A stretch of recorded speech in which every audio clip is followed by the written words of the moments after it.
Começa agora o BTCast.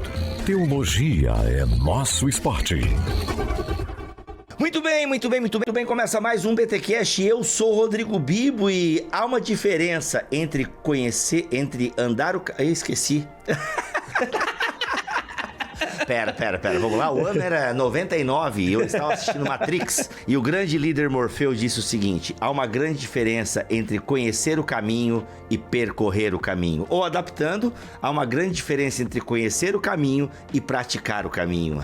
Olha só. Eu sou o Luiz Henrique e, mestre, ensina-nos a orar. Mano, tem um livro com esse nome maravilhoso, capinha amarela. Foi o livro que me ensinou as orações flechas. Olha Sério, aí. Orações flechas. O que é a oração flecha? Você tá andando na rua, mano, passou uma mãe ou um pai com um carrinho de bebê, ora por esse bebê, por essa família. Passou uma ambulância, estende a mão, Senhor, abençoa e tal, sabe? Essa oração flecha. Oração flecha. Tu vai orando e intercedendo, entendeu? Cara, eu fiz isso por um bom tempo. E tu sabe que ainda hoje no meu inconsciente, às vezes assim, tipo, passou uma ambulância, Deus abençoe. Passar uma ambulância e dizer: Senhor, cuide da pessoa que está... caminhão de bombeiro. Será socorrida e tal. Exato, eu faço direto isso, cara. Minha mãe faz isso direto e eu acabei adquirindo como hábito, copiando ou praticando o caminho da minha mãe. Olha. Exato, sensacional. Gente, mais um BTcast na área, mas antes, é claro, os nossos recados paroquiais. E nos recados paroquiais eu quero dizer o seguinte: nós teremos um BTD agora, dia 21 de março. Põe na tela o banner aí, Rafa, olha só, coisa linda. Vai estar eu, Guilherme Nunes, Cíntia Muniz e Victor Fontana. Luiz vai estar por lá também. E a gente vai estar com esse tema, a Igreja Perfeita, o primeiro BTD do ano, dia 21 de março, que vai acontecer em São Paulo, na Igreja Cristã Conselheira. Já tem um link para você fazer a sua inscrição. A outra novidade também, senhor Luiz, é que nós teremos em maio a primeira conferência teológica EBT da Escola Bibotalk de Teologia. Olha só. Todos os alunos muito animados, todos muito animados, mas agora já está aberto para todo mundo se inscrever, entendeu? É só para aluno. Os alunos receberam já com antecedência, tá com até desconto e tal. Agora não, agora é para todo mundo, mas o valor tá bem acessível também. Conferência Teológica EBT aqui em Joinville, Santa Catarina, dias 15 e 16 de maio. O tema: O Cristo Completo. Põe na tela, Rafa, aí, olha só, coisa linda. O Cristo Completo. Palestras de Vitor Fontana, Alexander Stornrefa e Guilherme Nunes. Vai só pegando. O fino do fino da teologia brasileira. Só assim, o creme la creme, como dizem. O creme la creme. Então, galera, olha só, 2 eventos já com link para inscrição, pra gente se encontrar e pensar junto a fé cristã, tá bom? Os links estão aqui na descrição deste BTcast, tanto no YouTube como no nosso site bibotalk.com, tá? Neste BTcast aqui. Mas nós teremos, senhor Luiz, BTD em Portugal no dia 2 de maio. Atenção, hermanos. Hermanos não, né? Não, é português, né? É irmão mesmo. É a Guiana brasileira, né? Nossa Guiana brasileira. Olha, então, irmãos de Portugal, irmãs, teremos um BTD dia 2 de maio. Em breve, link para inscrição. Teremos mais um BTD em Belém do Pará. No dia 12 ou 13 de abril, me fugiu agora a memória, da memória. O Rafa põe na tela o banner aí, Rafa, ó, vocês estão vendo a data já primeiro do que eu. Dia 11 de abril, teremos um BTD em Belém. E no dia em maio, teremos também em Portugal, né, dia 2 de maio, tá na tela aí, o Rafa tá colocando. E no dia... esqueci, 30 de maio, é isso? Vamos ver, quem sabe faz ao vivo, né? Eu não sei, pelo jeito. Maio, dia 30 de maio, BTD em Governador Valadares, vocês estão vendo na tela aí também, quem vai estar palestrando. Então, ó, já temos esses eventos, esse BTD Tour aí que vai rolar pelo Brasil, por enquanto são os eventos já confirmados, tá bom? Pessoal, não reclama depois, fica perguntando, teve na minha cidade, eu não fui, não vi, fiquem atentos. É por isso que a gente não pode pular os recados paroquiais, né? né? Exato, assim que aparece a data. E por isso, olha só, tem o link do nosso grupo do Telegram, nossa lista de distribuição no Telegram e no WhatsApp, que a gente sempre tá atualizando a galera lá também dessas coisas. Então já entra no nosso em alguma dessas listas de distribuição que você vai ficar por dentro dos nossos eventos. Ah, mas por que não faz um BTD aqui na minha cidade? Galera, alguma igreja tem que financiar o BTD, tá? Tem custos para palestrantes, enfim, né? Tudo que envolve os palestrantes, tem o coffee break, tem o local do evento. Então, esses BTDs que vão acontecer em Belém, São Paulo, Governador Valadares, Portugal, onde mais que eu falei? É isso, né? Belém, São Paulo, Portugal, Governador Valadares. Joinville, que é a conferência Joinville, no caso, é a EBT que está financiando, né? Exato. Mas os outros lugares, e por isso que eu estou fazendo na minha cidade, inclusive. Eu vou fazer na minha igreja, onde eu vou pagar um valor muito mais baixo e tal, né? Então, assim, por isso que eu tô fazendo aqui na minha cidade. Não vou ter gasto com o meu deslocamento, aquela coisa toda. Se bem que se eu fizesse em São Paulo... Seria mais fácil, só teria o seu deslocamento. Porque, não, pior que não, teria o do Alex também, mas daí eu poderia pegar um palestrante de lá, né? Mas eu queria que o Alex palestrante, você teve que pagar passagem, estadia. Exato, ia ter que pagar o local e tal. Pra mim, você vê, ó, eu vou lá também. Então. É verdade, eu economizaria tudo. Cara, vou mudar o local do evento, gente, mentira. EBT vai acontecer aqui em Joinville, Sul merece uma boa conferência teológica. Por favor. O Sul merece, tá bom? Então é isso, gente. Se você quer um BTD na sua cidade, alguém tem que pagar essa conta. Se você é o líder de uma igreja ou cuida de um ministério, tem poder de decisão, manda um e-mail para contato@bibotalk.com para ver como é que funciona um BTD. Mas basicamente eu vou te dizer, você tem que cumprir, tá? Uma oferta para os palestrantes, tá? Passagem aérea, hospedagem, alimentação. É o mínimo, né? Quando você convida alguém para ir pregar na sua igreja, certo? E aí tem os custos do coffee break e tal, enfim, né? Então, se você acha que a sua igreja tem condições de arcar... Lembrando que pode cobrar ingresso, o valor do ingresso. E aí, geralmente, o valor do ingresso, ele acaba cobrindo essas despesas. Às vezes, não. Então, você tem que estar preparado para isso também, que às vezes a conta não fechar e tal. Mas todo mundo que organiza um BTD ama. Tanto que em Belém, é o terceiro que a gente vai fazer lá, se não me falha a memória. O São Paulo, quarto ou quinto que a gente vai fazer lá. Então, geralmente, a galera acaba pedindo BTD, porque é um evento muito edificante mesmo. A galera é muito abençoada e tal. É isso, tá bom? Eventos onde a gente pode se encontrar esse ano. Mas simbora falar sobre discipulado e praticar o caminho. Luiz, tava pensando sobre esse lance de... eu gosto muito daquela frase do Locke, né? Apesar de não ter assistido a segunda temporada, gosto do personagem, gostei da primeira temporada. Não o filósofo John Locke, mas Locke. Locke, da Marvel, exatamente. E nem o John Locke de Lost, um dos meus personagens preferidos, mais complexos, que se perde aí a partir da quarta temporada. Mas essa ideia da frase do Locke, que não é uma frase do Locke, né? Ele reproduz uma ideia, assim, de que vocês foram feitos para serem governados, né? Eu trabalho um pouco esse conceito até no meu livro, O Deus que Destrói Sonhos, porque é esse lance mesmo, né? Não existe o espírito livre, né, cara? Exato. Não existe, assim, o pensamento livre, o pensar, eu sou um pensador livre. Não, até quem se diz um pensador livre está condicionado ao seu tempo histórico, né? Que influencia diretamente a sua forma de pensar e agir no mundo. E cara, como é que isso te fere, assim? Eu uso a palavra ferir porque eu acho que ela é intencional até. Como é que isso te fere? Essa ideia de que... Mano, você não tem controle sobre algumas coisas na tua vida, né? Por conta da contingência histórica e o fato de que você é inclinado a seguir alguma coisa. Exato. Você não tem a opção não seguir alguma coisa. Você não seguir alguma coisa. Sempre imitando alguém. Você estará sempre imitando alguma coisa ou correndo atrás de alguma coisa, né? Porque como diz o Smith, né? Ou não sei se ele está citando alguém, mas eu li essa frase nele, né? Somos tubarões existenciais, né? Exato. A gente está sempre caçando alguma coisa. Tá sempre abocanhando alguma coisa. Exato. Eu queria uma torta queria uma torta agora de chocolate nesse horário que a gente tá gravando.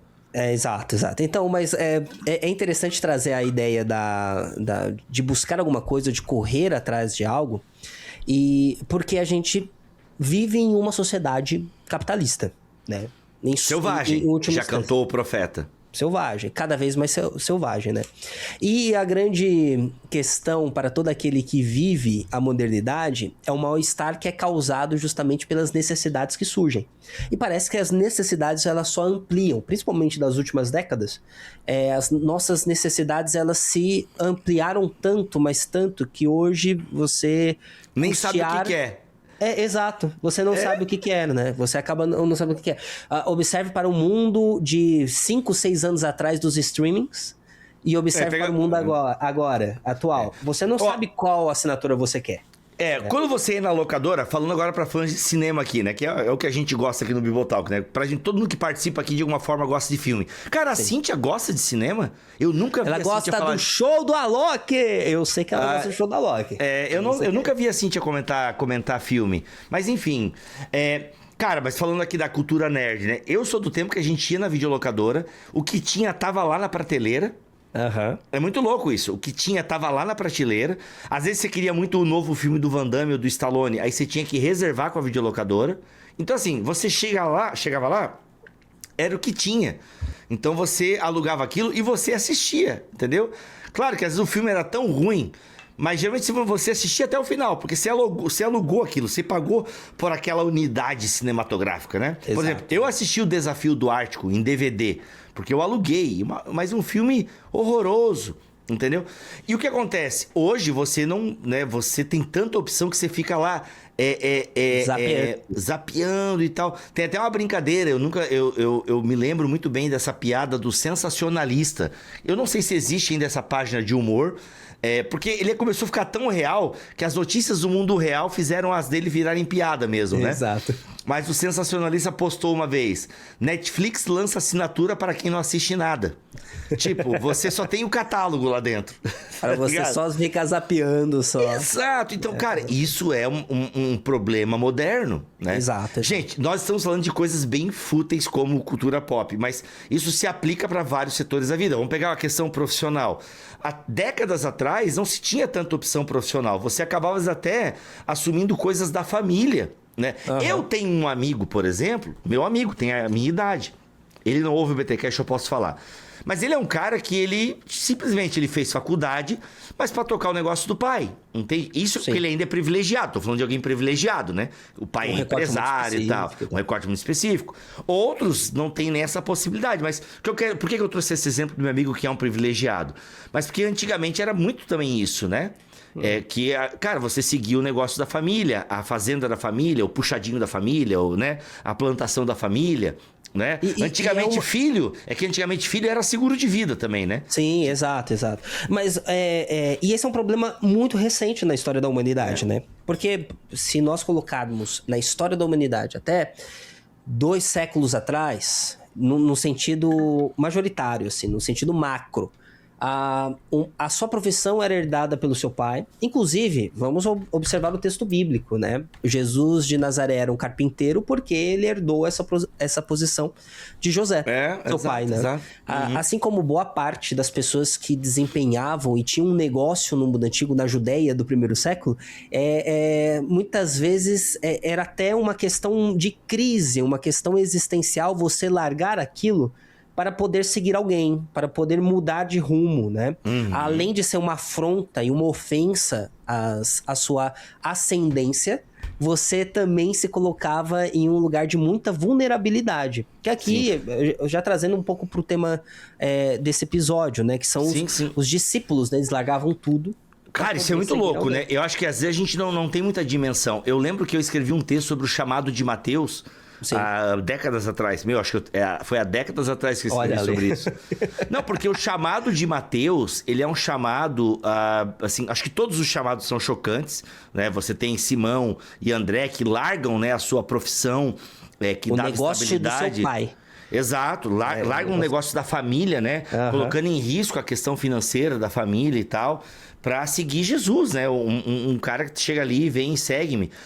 E o chamado de Mateus tem também uma especificidade, porque ele era um cara meio renegado pelo próprio povo, né? Mateus, ele tá numa condição social muito maluca como publicano, porque ele não significa nada pro Império Romano, né? Porque ele trabalha ali para o Império, mais ali para Herodes, no caso, né? Mas servindo ao Império.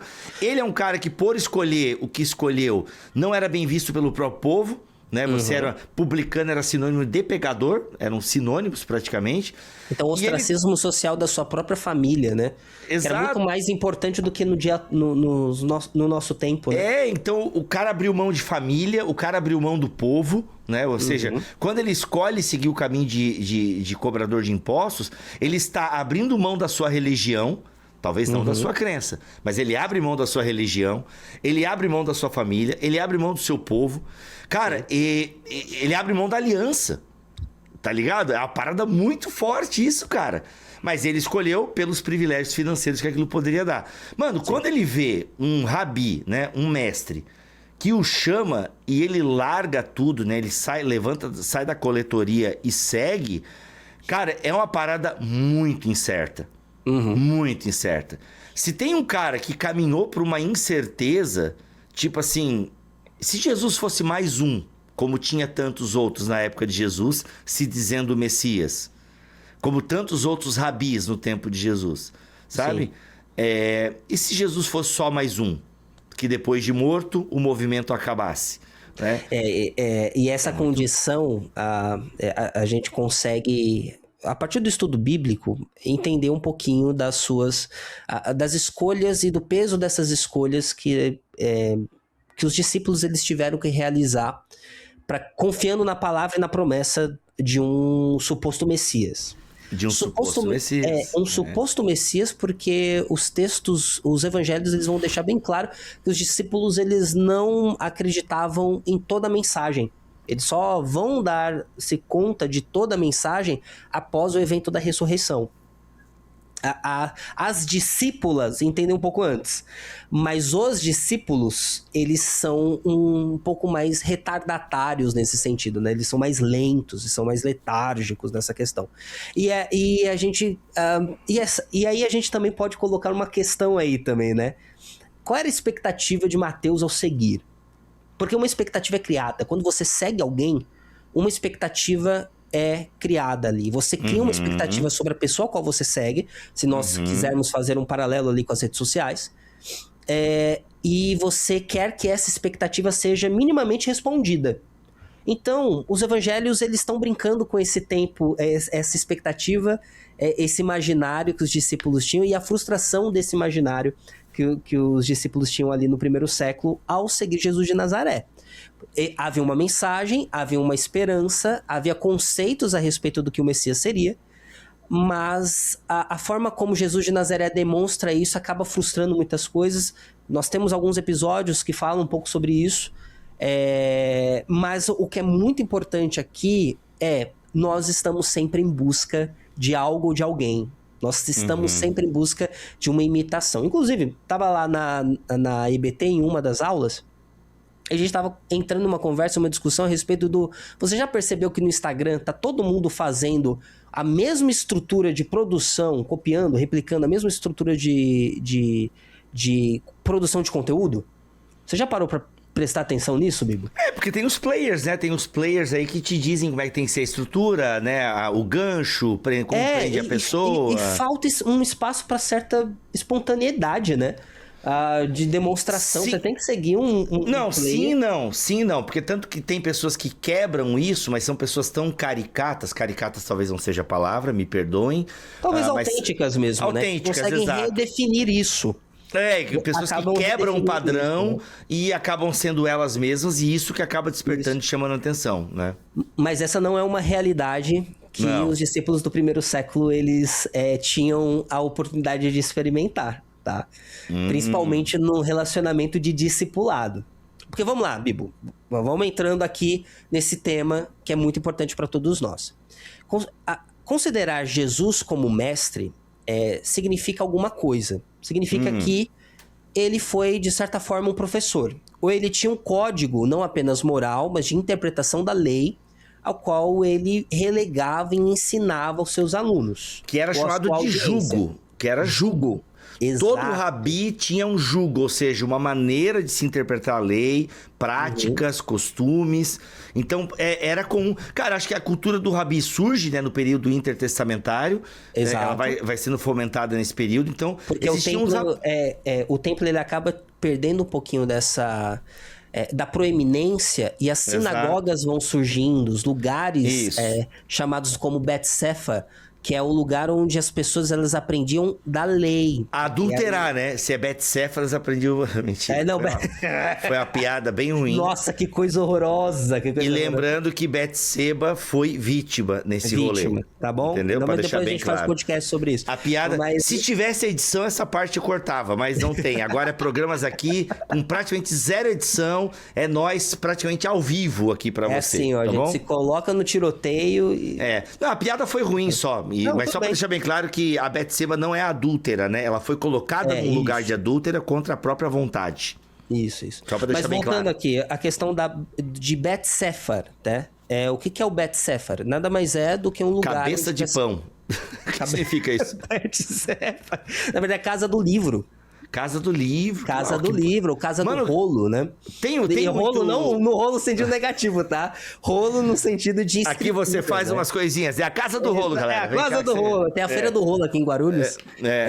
Que é produto roubado. Enfim, mas o Bet Sefer é sério. Depois eu explico isso. Mano, tem um lugar que eu fui também viajar que tinha uma feira de animais silvestres. Tá? Mas... Mano do céu, Ibama.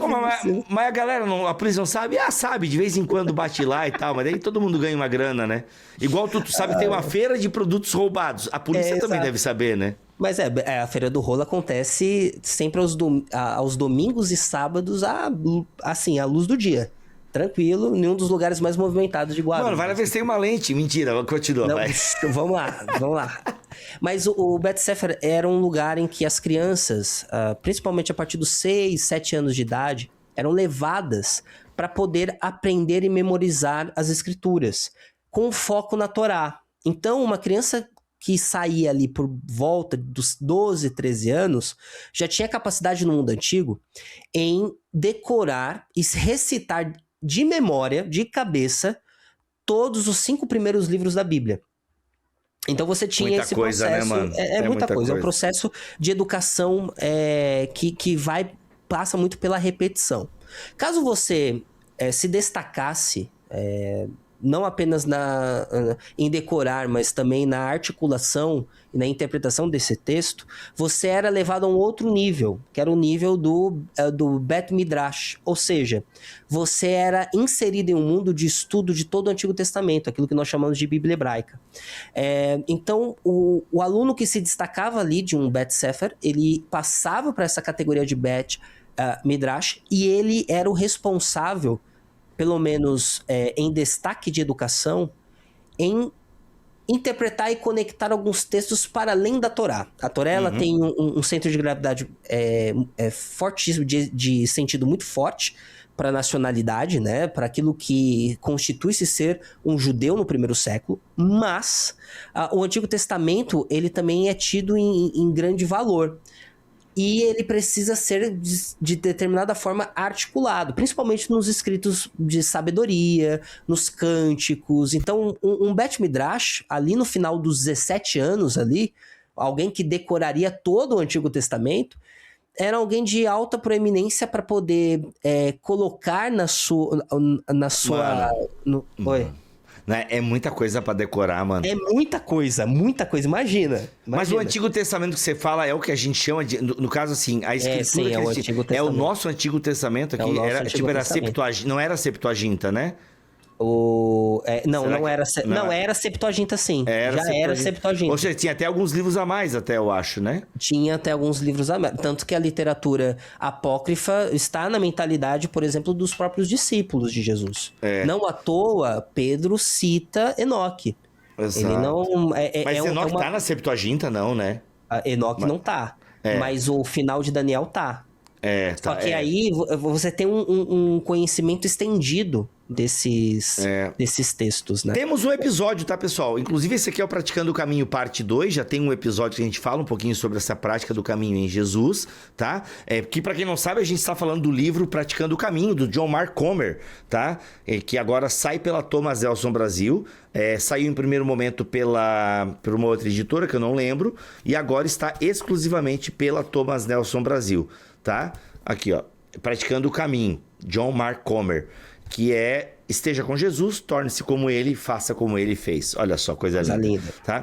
Então, e a gente tem um episódio só sobre a Septuaginta, tá? Maravilhoso esse episódio. Tá? Acho que tá o Brian Kibuka e o Paulo On, não lembro agora. Sobre a história.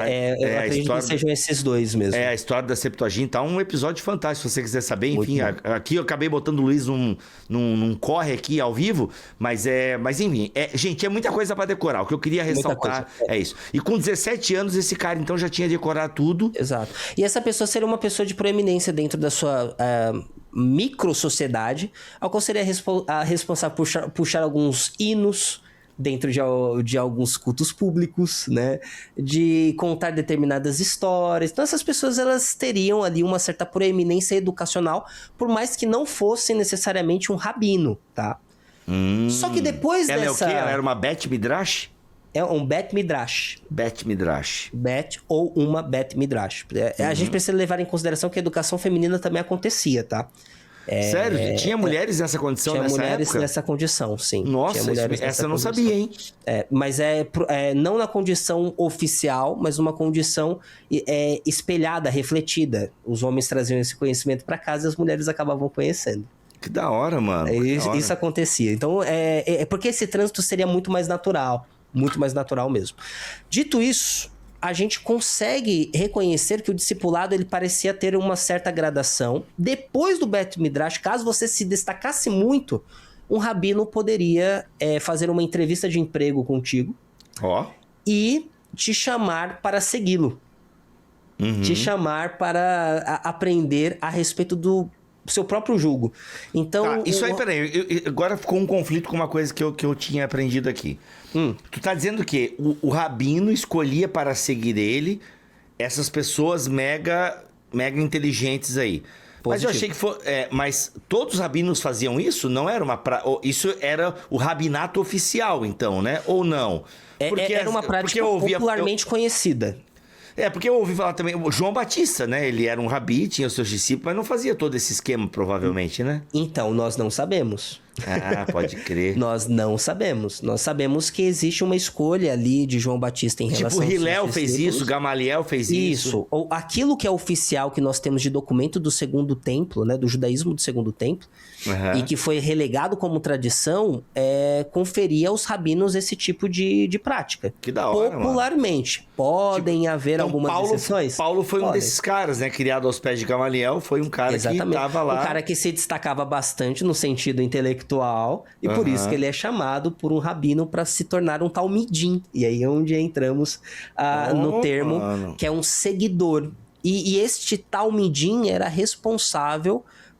Na verdade, ele tinha 3 atribuições, que seria seguir o rabino, tentar parecer ao máximo com ele, e sendo ele praticamente uma cópia absurda dele. E depois, ele poderia, por sua vez... Não, são 3, né? Eu esqueci o terceiro. Na verdade, era seguir o rabino, agir como ele, tornar-se como ele. Então, quando você se apresentava como rabino no mundo antigo, no judaísmo do primeiro século, você tinha uma apresentação do seu nome e de quem você foi discípulo. E aí, qual é a linha filosófica e interpretativa ao qual você seguia? Olha e aí só. E você poderia apresentar o seu próprio julgo. Isso depois, caso você fosse liberado por esse rabino para ser um rabino por conta própria. Se esse rabino olhasse para você, cara, você é muito bom, você pode seguir um caminho próprio, então vai lá. Dispenso você e te nomeio um rabino e você será um rabino aqui em Israel. Esse era o processo de discipulado. Para outros ele falava o seguinte: olha, você até tem, mas você tem um sabor de rabino. Você tem um sabor rabino. Você não é rabino. Para muitos, eu acho que João Batista era um sabor rabino, para muitos críticos. Para muitos, João Batista foi... Eu sou a mosca que pousou em sua sopa. João Batista foi a mosca na sopa da galera, velho. Exato. Então, e aqui a gente começa a pensar um pouquinho no mundo de Jesus como mestre, como esse rabino. Inclusive, ele é chamado de rabi, de raboni, nos evangelhos. Os discípulos são descritos como, no termo grego, matetes, né? Matetes aparece 269 vezes. E aí eu fui dar uma olhada no Logos aqui, nos evangelhos aparece 234 vezes. Você tem 73 vezes no evangelho de Mateus, você tem 46 vezes no evangelho de Marcos, 37 no evangelho de Lucas e 78 no evangelho de João. Muito bom. Então, boa parte das citações e das alusões de que os que seguem Jesus são chamados de discípulos estão contidos ali nos evangelhos, né? Os sinóticos e o evangelho de João. Olha o que o Mark Comer fala aqui, ó. Ao contrário, cara, essa parte da página 16 tem coisas muito legais aqui que ele fala, tá? Ele diz o seguinte: ao contrário do que muitos supõem, Jesus não convidou as pessoas para se converterem ao cristianismo, nem as chamou para se tornarem cristãs. Que é o que pegando bem o gancho do que você acabou de falar aí. Sim. Jesus convidou as pessoas a se tornarem seus aprendizes em um modo totalmente novo de viver. Jesus convidou indivíduos para serem transformados. Cara, sensacional isso. Minha tese é simples, tá? A transformação é possível se estivermos dispostos a organizar nossa vida em torno das práticas, das verdades e dos ritmos estabelecidos pelo próprio Jesus, os quais nos abrem a mudança pelo poder de Deus. Dito de outra forma, podemos ser transformados se estivermos dispostos a nos tornar aprendizes de Jesus. John Mark Comer, Praticando o Caminho, página 16. Olha que coisa linda, sensacional. E aí o que nós encontramos então? Jesus na figura de mestre e no seu chamado, tanto dos seus discípulos nos evangelhos, como uma extensão na grande comissão, e façam discípulos de todas as nações, né? Vão, batizem. Esse chamado específico é um chamado que permanece até os dias atuais. Por isso que a provocação do John Mark Comer aqui, ela para nós é muito pertinente. Quando nós falamos em um mundo em uma sociedade que é cristianizada, é muito comum se identificar como um cristão. É muito comum se identificar como alguém que confessa uma determinada religião. Mas o discipulado no mundo antigo não era única e exclusivamente a adesão a uma religião nova. Era um processo de imitação constante. Um processo de imitação que visava a transformação de quem você é, a figura em espelho e reflexo do seu rabino. Exato. Do seu professor. É o que ele fala aqui, ó. Se não estamos sendo formados intencionalmente por Jesus, então é muito provável que estejamos sendo formados de maneira não intencional por outro alguém ou por outra coisa. John Mark Comer, Praticando o Caminho, página 13. Porque é o que a gente falou no início da nossa conversa. A gente não tem muito essa escolha, essa liberdade, né? Nós somos influenciáveis, cara. A verdade é essa. Nós somos influenciáveis. Nós somos... nós copiamos, nós imitamos. Sim. Então, a imitatio Christo, né? A gente fala, inclusive, sobre isso o maior lançamento da Thomas Nelson Brasil esse ano não é o Praticando o Caminho, do John Mark Comer, livraço. Recomendamos demais, o link está aqui na descrição desse vídeo, no YouTube, em bibotalk.com. Mas o melhor livro que a Thomas Nelson vai lançar esse ano é Igreja Sob Medida. Olha aí. Que é o livro meu e do Luiz. Meu Deus. Sai, se Deus quiser assim permitir, sai em julho. Então, e lá a gente fala, né, sobre o discipulado como uma dimensão imprescindível, né, para a igreja. E a gente fala um pouco da Imitatio Christo lá, né? Isso, porque, mais uma vez, voltando à grande comissão, a missão ela não cabe à igreja, a missão cabe a Deus. Quando nós utilizamos, em termos missiológicos, a ideia de Missio Dei, é Deus em missão chamando a igreja para ser uma coparticipante. Coparticipante por quê? Porque a igreja ela não pode moldar discípulos segundo a sua própria imagem e semelhança. Até porque toda igreja ela é um recorte do seu tempo, da sua cultura, dos seus vícios e também das suas virtudes. Mas quando nós mudamos e tiramos a noção de que a imitação não é dos crentes convencionais, dos crentes vigentes, e colocamos para Jesus Cristo, nós abrimos um caminho para que uma pessoa de outra geração, de outro contexto, seja social, cultural, intelectual, possa imitar Jesus de Nazaré com a autenticidade que a gente fala ali das redes sociais. Sabe quando alguém apresenta um conteúdo novo nas redes sociais, mesmo que possa estar utilizando de uma replicação, mas com muita autenticidade, com muita personalidade, isso pode ser feito sob a luz de Cristo Jesus. Porque quando Cristo Jesus chama seus seguidores, chama justamente para que os seus seguidores se pareçam com ele, estejam mais próximos dele.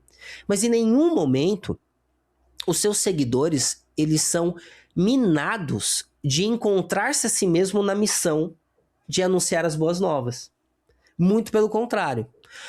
Quando nós observamos a ação da igreja e a ação plural do Espírito na igreja, a gente consegue ver um pouquinho da dimensão da beleza em refazer a nova humanidade e refazer novos seres, novos indivíduos. Por isso que nós temos uma linguagem muito coletiva, muito plural no Novo Testamento.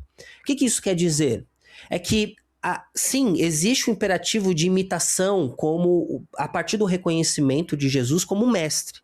Mas essa imitação concede-nos a verdadeira humanidade e a verdadeira autenticidade que ecoa toda a consumação que Cristo prometeu, que Jesus de Nazaré prometia em suas mensagens.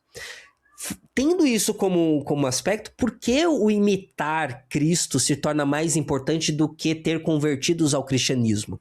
Porque um censo de IBGE acaba perdendo bastante força dentro das nossas próprias considerações. Porque o cristianismo vai implodir e vai na verdade, se enraizar de geração em geração, produzindo coisas novas em todo o tempo, a cada renovação. Por isso que a missão da igreja continua até hoje. Por isso que a missão de igreja não é o recorte da igreja, porque as igrejas morreriam. E eu gosto muito da frase do Zé Machado sobre isso. Fique despreocupado com a missão da igreja. O Espírito Santo não tem amnésia.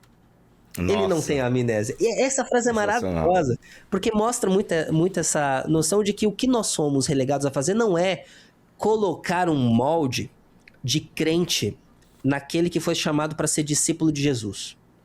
Uhum. O nosso intuito é fazê-lo discípulo de Jesus.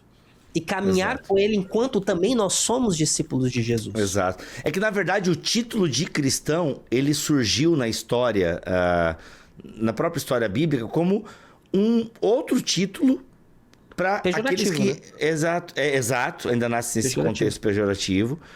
E para pessoas que eram discípulos de Jesus. Então, o chamado é para ser discípulo, né?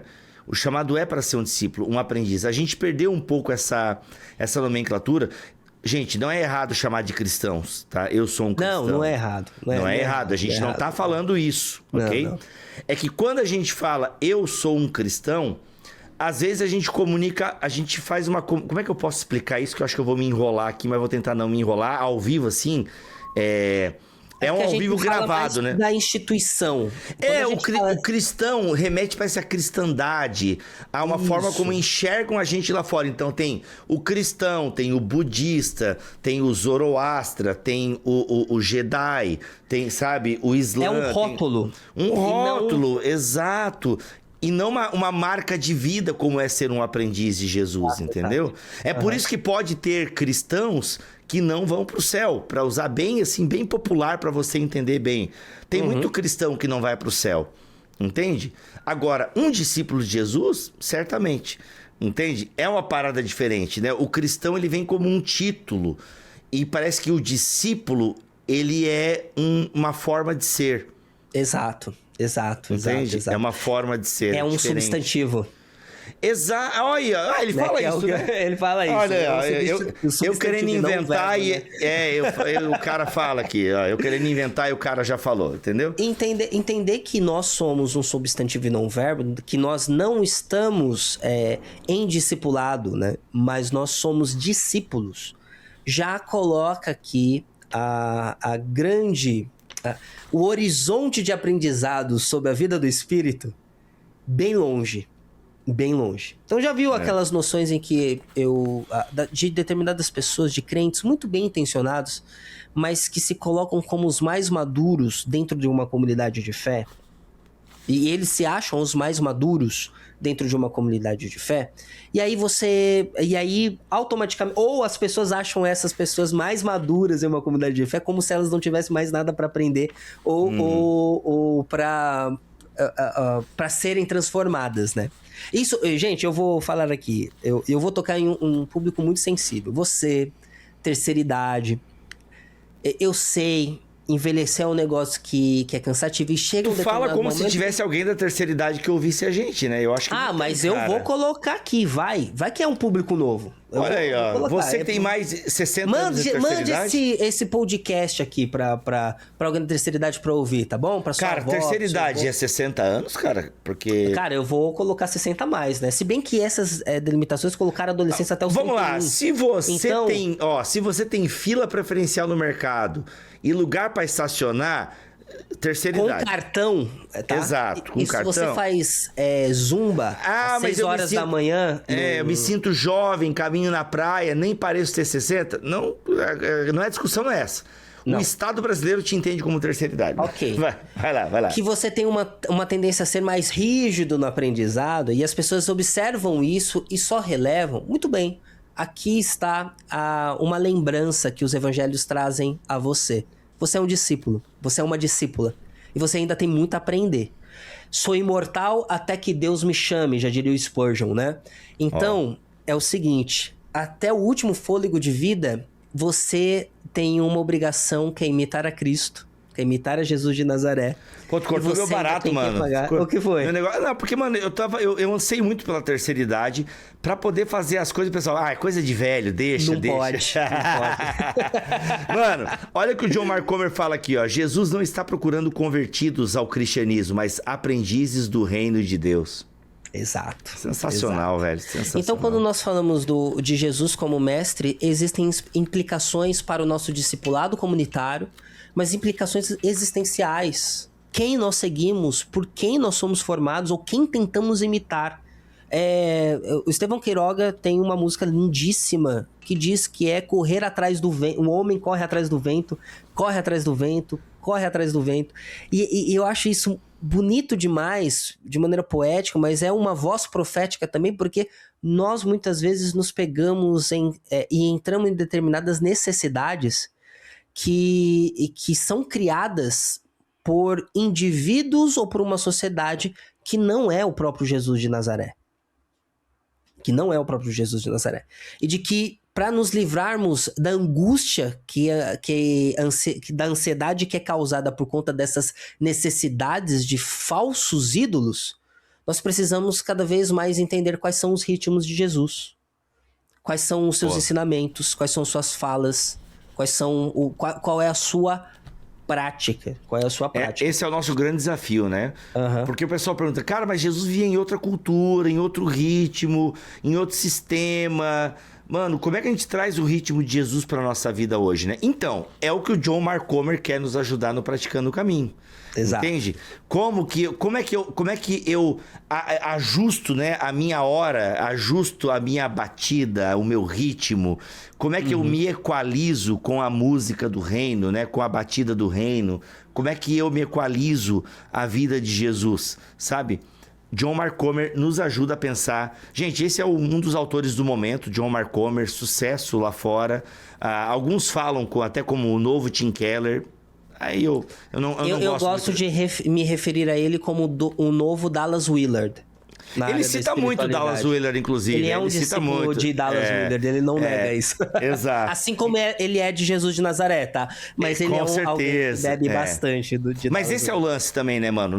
E aí, acho que a gente pode... Bem, já ficou claro que esse aqui é um livraço pra você ter na sua estante, Praticando o Caminho. O link tá aqui na descrição desse vídeo, tanto no bibotalk.com, como também aqui no YouTube, tá? Livraço, tem que ter. É um livro que é bom pra ler em grupo, inclusive. Fica a recomendação.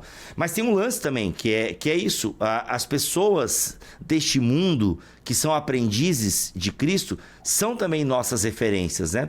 E a grande lance, gente, é que no fundo nós somos discípulos dos discípulos de Jesus. O que eu quero dizer? No sentido de que foram eles, né, os primeiros a imitarem a Cristo. Eles que escreveram o que Jesus disse, então a importância que eu e você temos nesse reino de Cristo é importantíssima, porque quando Paulo fala ser de meus imitadores como eu sou de Cristo, Paulo está apontando para si, né? Então, assim... Ele não nega essa realidade. Então, às vezes a gente não, olhe para Cristo, né? A gente usa muito, como os nossos referenciais, eles acabam caindo e a gente fica frustrado, toda semana um escândalo novo e tal, mas isso é porque a gente olha muito para a celebridade. E aí fica o convite de Jesus para cada um de nós, entende? Cara, as pessoas estão olhando para você. Você inspira pessoas de alguma forma. E talvez você nem faz ideia. E nós que somos cristãos, a gente deve ter essa consciência, sabe? De que, mano, as pessoas, de alguma forma, a minha vida deveria apontar para alguém além de mim, sabe? E ela aponta, a tua vida aponta para alguma coisa. Para onde? Né? Vamos ver, né? E é através das falas, do como você veste, do que você consome, quais são os seus ideais e as suas prioridades. Todas essas coisas, elas vão apontar de fato se é Jesus de Nazaré ou não. Né? Exato. Mas gente, é um baita do livro. Fica a dica aí pra você ler John Mark Comer, Praticando o Caminho. Esteja com Jesus, torne-se como ele, faça como ele fez. Lançamento da Thomas Nelson Brasil, para você começar bem o seu ano. Tem que ter essa literatura em algum momento aí, tá bom? Exato. Obrigado, Luiz, pelo teu tempo. Obrigado você que está nos vendo, você que é ouvinte de podcast, você que é um vejinte. Pegou, né? No último podcast, pegou. Exato, é o Vejinte. Vejinte é você que vê o podcast. Mas muito obrigado por vocês que acompanham o Bibotalk. Como, né, já foi dada a largada aí do BTcast, já teve um BTcast sobre apócrifos, aí teve o Comentário Bíblico Vida, que também de alguma forma é um BTcast. Mas agora é isso. Toda semana teremos BTcast para você, ou vai ter BT Papo, enfim, podcast toda semana aqui nesse feed para você aprender mais e mais sobre Bíblia, teologia e, quem sabe, aprender a praticar o caminho e ser mais parecido com Jesus, tá bom? Como diz o nosso amigo Jesus Cop, Douglas Gonçalves. É isso aí. Ficamos por aqui e voltamos no próximo episódio, se Deus quiser e assim permitir. Fiquem todos na paz do Senhor Jesus. Valeu!